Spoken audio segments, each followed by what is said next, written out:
apoyando a sus candidatos con gritos, banderas. Mucha bulla, mucho desorden. Y las leyes de la República.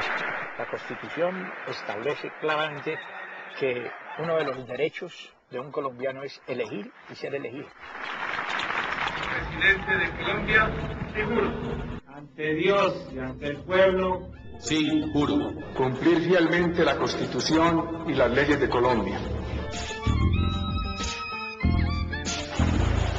¿Qué tal? Soplan vientos electorales y es oportuno hablar con profundidad sobre un tema que nos interesa a todos los colombianos, las elecciones. Durante la próxima media hora vamos a hacer un recorrido, exploraremos de la mano de los que saben y aprenderemos paso a paso cómo se realizan las elecciones en Colombia.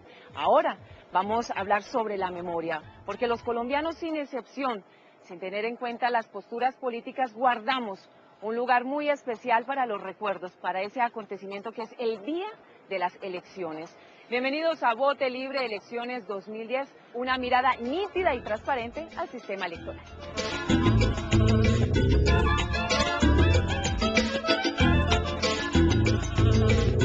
Era la pintura que duraba hasta 8 o 10 días, si uno no la quitaba ligero.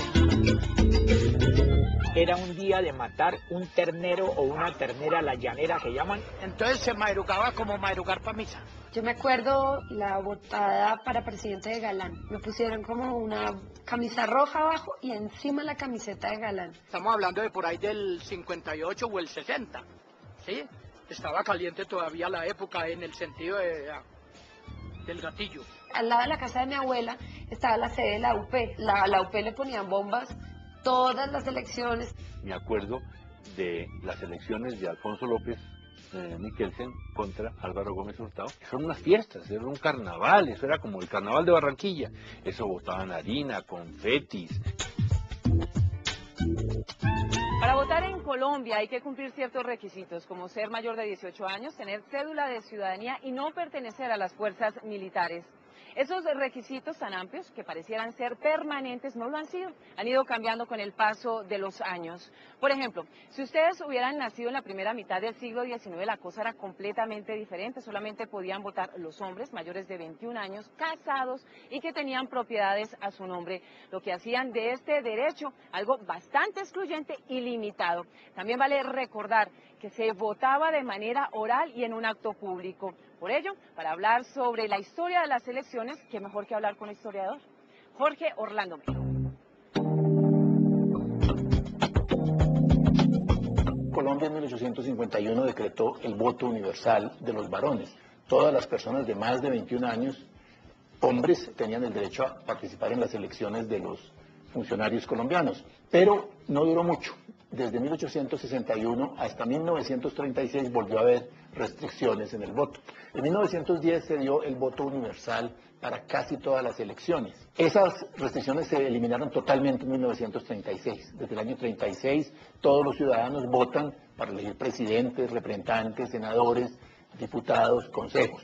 La gran ampliación del universo de electores se hace en 1957, cuando el plebiscito, después de la caída de la dictadura de Rojas, confirmó una decisión que se había tomado en la constituyente, convocada por Rojas, de darle el voto a las mujeres. Posteriormente, en los 80, se dio el derecho de voto a los menores de 21 y mayores de 18, que fue la última ampliación del derecho a votar. Y esa es la situación actual.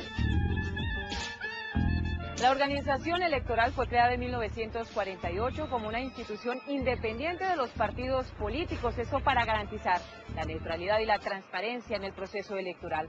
Hoy en día la organización electoral está integrada por la Registraduría Nacional, el Consejo Nacional Electoral, instituciones que se encargan de velar por las elecciones.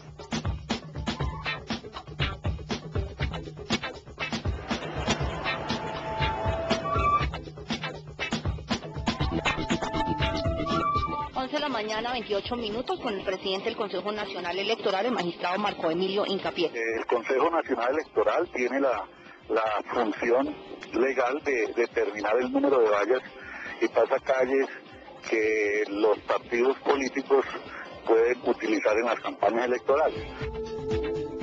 Nosotros estamos vigilando las campañas electorales en este momento con unos tribunales que hemos creado, los tribunales de garantías electorales. Estamos observando la financiación, de qué manera se están financiando esos partidos, esos movimientos y esos candidatos. El Consejo Nacional Electoral es el máximo rector de los derechos electorales de los colombianos y tiene entre sus misiones regular las condiciones de participación de candidatos, partidos, movimientos políticos y hasta el propio presidente de la República en época de campaña electoral. Es el que administra y vigila las reglas de las elecciones y las campañas políticas en Colombia, consignadas en la Ley de Garantías Electorales. Por su parte, la registraduría tiene dos funciones esenciales que son manejar el registro de la identidad de los colombianos desde que nacen y organizar cada año la logística para llevar a cabo las elecciones en nuestro país.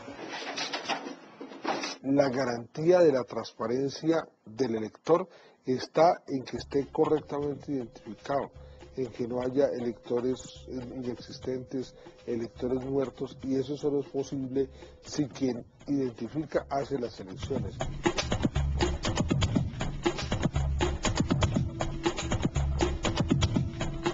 Recordemos que los colombianos a través del voto podemos elegir presidente de la República, vicepresidente, representantes a la Cámara, senadores, diputados, Parlamento andino. También podemos elegir concejales, ediles, gobernadores, alcaldes y hasta miembros de las juntas locales. Que además están los mecanismos de participación ciudadana como referendos, plebiscitos, consultas populares, todos estos incluidos en la Constitución con el fin de darle una participación más activa a la sociedad colombiana en el destino político del país a través de las urnas. A continuación abordaremos el primer paso para la realización de las elecciones. Este tiene que ver con establecer el número de personas aptas para votar y con este la organización del mapa electoral que permite establecer la ubicación de los puestos de votación y con este identificar los factores de riesgo de cada zona.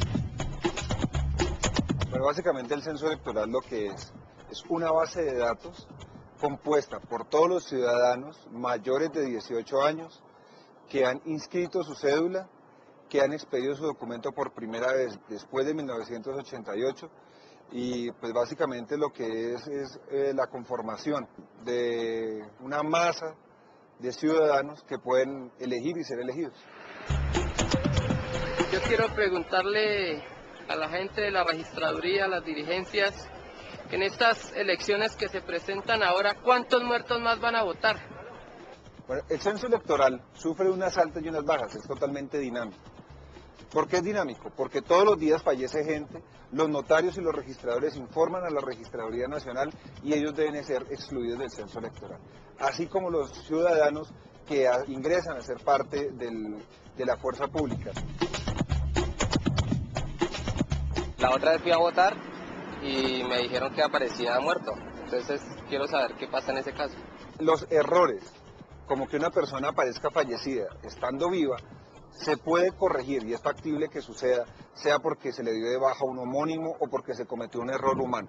Pero el censo electoral como tal es una base de datos fiable, claro, manejada por humanos y susceptible de errores. Este 14 de marzo tendremos una jornada muy importante para el futuro de nuestro país. ¿Ustedes saben qué va a pasar el 14 de marzo en nuestro país? Claro, son las elecciones para el Senado. Sí, señora, votamos por Cámara de Representantes. Podemos votar también para Parlamento andino. ¿Habrá consulta de partidos? El próximo 14 de marzo, más de 29 millones de colombianos podemos elegir a nuestros representantes al Senado, Cámara, Parlamento andino y consulta de partidos. Para más información, ingrese a www.registraduría.gov.co. Vote libre. Registraduría Nacional del Estado Civil. El servicio es nuestra identidad.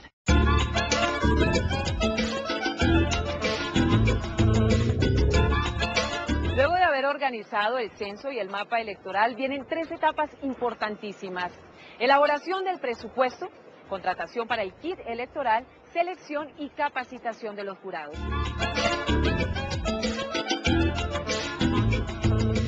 Yo como colombiano quisiera saber cómo se gastan el dinero de las elecciones. ¿Cómo se gasta ese dinero? Me encantaría saber.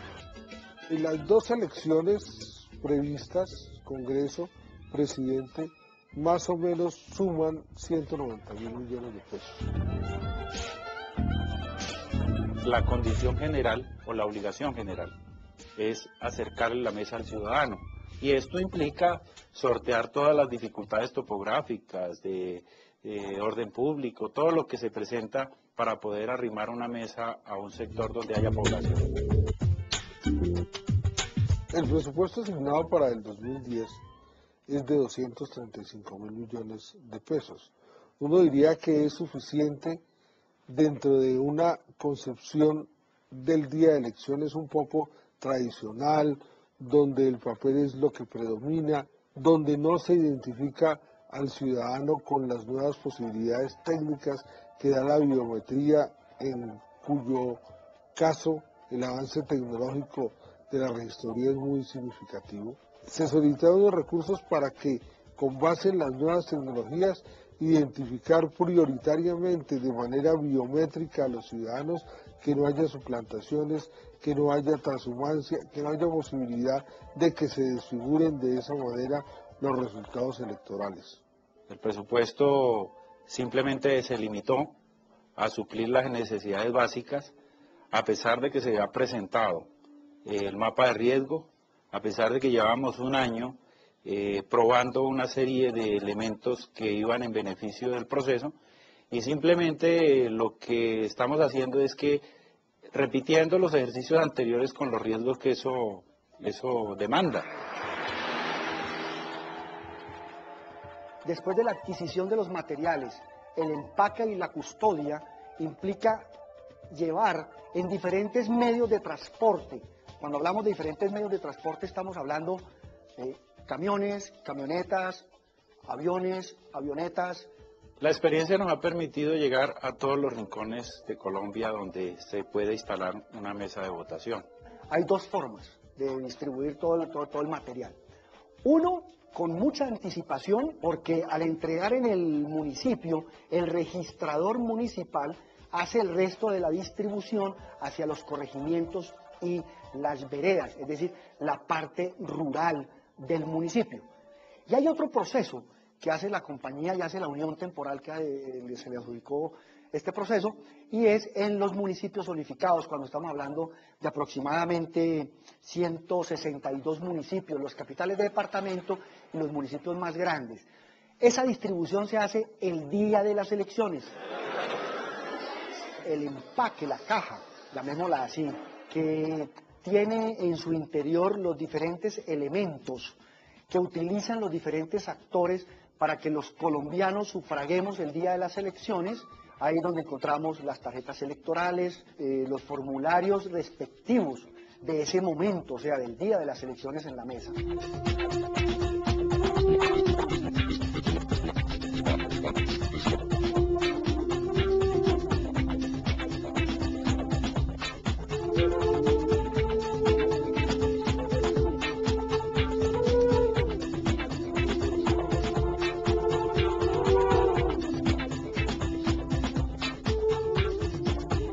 Los jurados se escogen por sorteo de listas que envían distintos representantes o distintas entidades de la sociedad civil. El sorteo de jurados fue el pasado 18 de enero. Ellos son los jueces de la elección. Ellos son los que dicen qué ocurrió en una mesa de votación, qué ocurrió con las votaciones de un país. Ustedes coordinan las funciones, quiénes se van, quiénes se quedan, enséñenle un poquito la dinámica, cómo están ustedes, y ella tiene el cargo de vicepresidente suplente. Para que por favor firme acá donde hace falta firmar. Bueno, yo soy vocal en la mesa número 7 y estoy pendiente de que se introduzca un solo voto en la urna, además de que el número esté acorde con el lugar de la huella dactilar. Muchas veces fui jurado de votación. Lo que no entendí ni he llegado a entender es de qué manera se hace la elección de los jurados. Desde el año 2009, desde octubre del 2009, iniciamos a recoger toda la información en las diferentes entidades privadas y públicas, e igualmente los partidos políticos, para que nos enviaran sus listados de los posibles jurados de votación. Esa información fue recogida entre los meses de noviembre y diciembre, y ya en el mes de enero iniciamos una depuración. Con un software que se desarrolló en la gerencia de informática, llegamos al punto de asignar 505.000 jurados a nivel nacional, de un gran total de 800.000 que podían ser posibles jurados de votación. Me tocó en la mesa 7 de la carrera 123. Tan pronto se sortean los jurados, empieza un proceso bastante complejo por el tamaño que tiene, que es la capacitación de los jurados de votación. Porque usted puede estar todo un año montando una elección, pero si no llega ahí a ese punto y esos actores no ejecutan bien el proceso, eso puede dar al traste con la efectividad de la elección. Y esto es una tarea que toma la infraestructura de todo el personal de la registraduría en pro de llegar a todos los rincones de Colombia para poder capacitar a cada uno de los funcionarios y de los jurados de votación. Poco a poco vamos viendo el despliegue necesario para que las elecciones avancen y se puedan realizar en la fecha establecida. Una parte importante del proceso electoral tiene que ver con la inscripción de los candidatos. Gracias al Código Electoral, cualquier colombiano sin distinción, obviamente cumpliendo ciertos requisitos, puede aspirar a una curul. Habrán candidatos que no tengan la personería jurídica, que no quieran avalarse por esos movimientos con personería, sino que se avalan por el mecanismo de las firmas. Estas planillas es para recolección de firmas para la Cámara y Senado, por lo tanto se necesitan 50.000 firmas para que sean aprobadas y ahí llevarlas a la registraduría. La gente los habla a uno con mucho afecto, con mucho cariño, y alguien me motivó y me dijo, ¿por qué no te lanzas? Tú tienes votos de opinión. Yo ni sabía que era votos de opinión, pero me lancé. Hay una póliza de seriedad de la candidatura medida en términos de votos que obtenga el candidato. Si no logra obtener el 5% de los votos válidos, se le aplica una multa. Tal vez pensé en votos de opinión, y eso fue lo que me llevó a mí al consejo, los votos de opinión.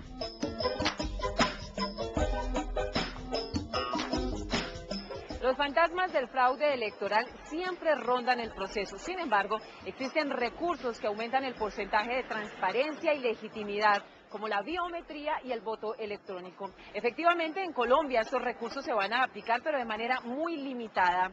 Veamos a qué están expuestas estas elecciones 2010 en Colombia. Ustedes le preguntan por qué quiere votar o no. Electorales, por favor, que están dando información en el centro de la plazoleta para que por favor se ubiquen en sus mesas. Quiero saber cómo hace la registraduría o cómo va a hacer para controlar el fraude electoral. Habíamos dimensionado cerca de 150.000 millones de pesos en una serie de herramientas que iban en beneficio de la identificación del elector, del mejoramiento del servicio en el puesto, de la identificación de los jurados, de disuadir toda posibilidad de fraude en las mesas de votación, que el escrutinio fuera más fluido, más rápido, que la gente pudiese tener los resultados a tiempo. No se dieron los recursos para esto y volvemos a repetir los ejercicios anteriores, la manualidad, la transmisión telefónica y los riesgos que esto implica.